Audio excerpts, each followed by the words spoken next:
Hello student, कैसे आप सब लोग, कैसे चल रही है आपकी नॉट सेट की प्रिपरेशन। तो आज का टॉपिक हम डिस्कस करते हैं जो कि है कॉजेज़ ऑफ वेंटिलेटर अलार्म।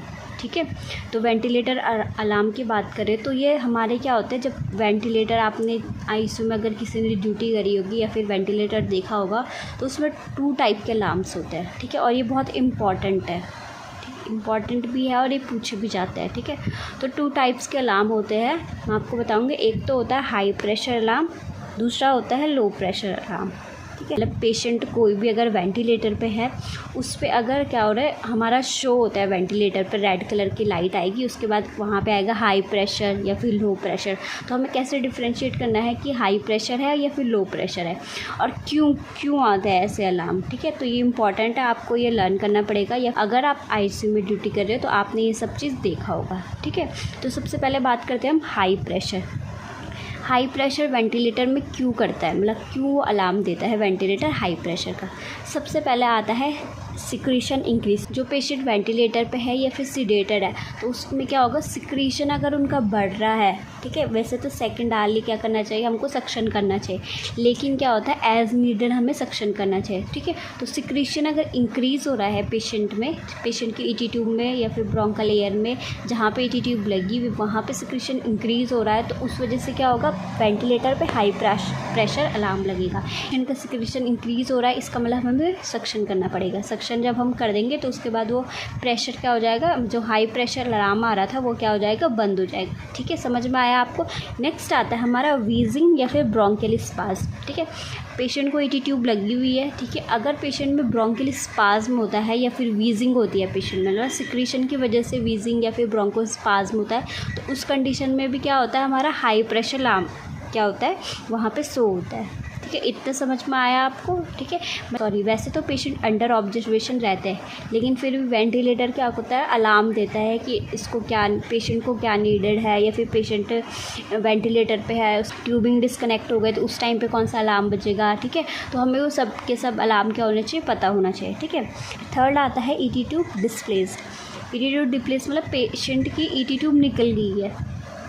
ठीक है, अगर पेशेंट सीडेटेड नहीं है, ठीक है, तो अगर पेशेंट ने ईटी ट्यूब रिप्लेस कर दी या फिर खुद से कर दी, या फिर पेशेंट कुछ भी रीज़न की वजह से हो सकता है, पेशेंट के सिक्रीशन इंक्रीज़ हो गए, उसकी वजह से जो फिक्सेशन था ईटी ट्यूब का वो अच्छे से नहीं हुआ, या फिर कफ क्या हो गया, जो कफ है वो डिफ्लेट हो गया, उसकी वजह से ईटी ट्यूब क्या हो गया, डिस्प्लेस्ड हो गए। ठीक है, तो कोई भी रीज़न हो सकता है ईटी ट्यूब डिस्प्लेस के। ठीक है, तो उसकी वजह से भी क्या होता है, पेशेंट वेंटिलेटर क्या अलार्म शो करेगा, हाई प्रेशर अलार्म शो करेगा। इतना समझ में आया। नेक्स्ट आता है किंग ऑफ ईटी ट्यूब। ठीक है, जैसे हम पेशेंट को पोजीशन देते हैं, ठीक है, पोजीशन देते हैं, फिर जो ट्यूबिंग होती है या फिर जो ईटी ट्यूब होती है वो किंक हो गई, पिंक मतलब मुड़ गई कहीं से। ठीक है, तो उसकी वजह से क्या होगा, जो वेंटिलेटर होगा प्रॉपर वेंटिलेट नहीं करेगा पेशेंट को, तो उसकी वजह से भी क्या होगा, हमारा हाई प्रेशर अलार्म बचेगा। ठीक है, या फिर नेक्स्ट आएगा water in ET tube. Water in ET tube का मतलब जैसे जो ह्यूमिडिफाइड चैम्बर्स होते हैं हमारे, जो वेंटिलेटर पे हमारे लगे हुए होते हैं। ठीक है, वाटर ट्रैपर में वैसे तो भरता है हमारा पानी, वाटर ट्रैपर होता है उसमें भरता है हमारा। ठीक है, लेकिन क्या होता है, कभी कभी क्या होता है, पेशेंट की ईटी ट्यूब में भी क्या हो सकता है, वो जा सकता है, तो उसकी वजह से भी क्या हो सकता है, हमारा हाई प्रेशर अलार्म बजेगा। ठीक है, वेंटिलेटर मतलब खुद ही वेंटिलेटर पे अलार्म सेटिंग है कि वो पेशेंट की कंडीशन क्या करता है, बताता है। ठीक है, नेक्स्ट आता है क्लाइंट कफ कर रहा है या फिर गैग कर रहा है या फिर बाइट कर रहा है ईटी ट्यूब पे। ठीक है, ईटी ट्यूब लगी होती है वो ट्रैकियल तक जाती है ना, होगा अगर पेशेंट को सिडेशन नहीं चल रहा है उस टाइम की बात है।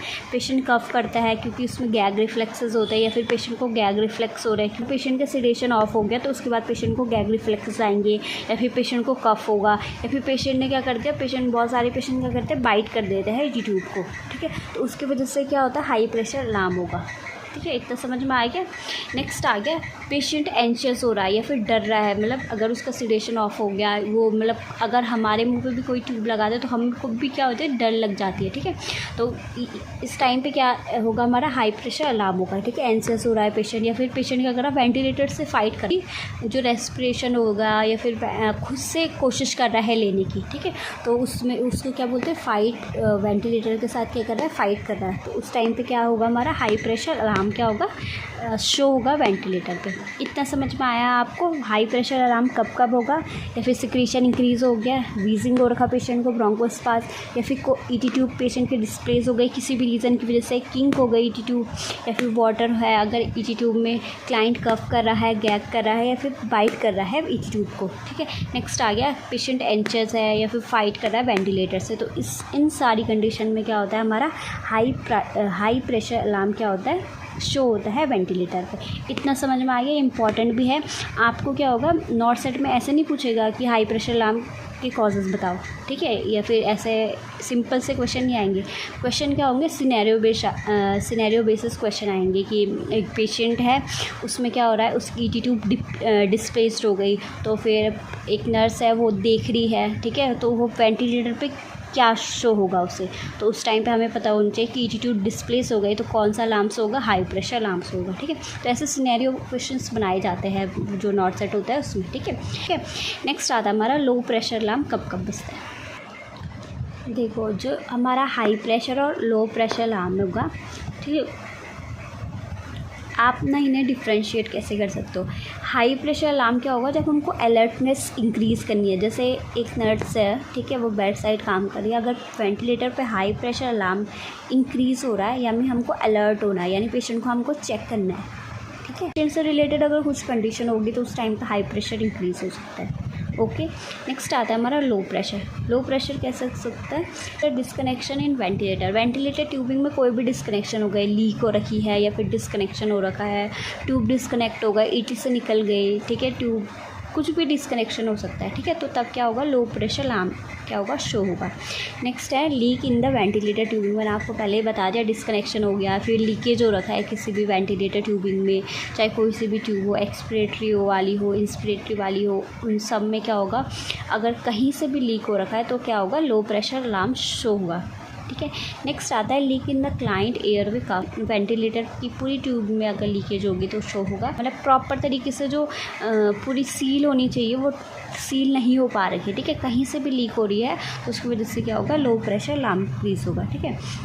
पेशेंट नेक्स्ट आता है स्टॉप स्पॉन्टेनियस ब्रीदिंग। पेशेंट ने अगर खुद से स्पॉन्टेनियस ब्रीदिंग स्टॉप कर ली है तो उस टाइम पे भी क्या होगा, हमारा लो प्रेशर अलार्म होगा। लो प्रेशर के वैसे 3-4 ही पॉइंट है, ठीक है, हाई प्रेशर के ज़्यादा है, तो ये भी सिनेरियो बेस पूछा जाएगा, ठीक है, कि एक नर्स है बेड साइड काम कर रही है, ठीक है, वेंटिलेटर की ट्यूबिंग में लीकेज शो हो रही है, ठीक है, लीक्स हो रहा है, वेंटिलेटर की ट्यूबिंग कोई सी भी ट्यूबिंग है उसमें लीक्स हो रहा है, नर्स है वो क्या असेस करेगी, ठीक है, तो नर्स क्या असेस करेगी कि सबसे पहले लो प्रेशर अलार्म को क्या होगा, वेंटिलेटर पे शो होगा, उसके बाद हमने जो वेंटिलेटर की जो ट्यूबिंग है उसको चेंज करना है, पेशेंट को एम्बू पे लेना है, ठीक है।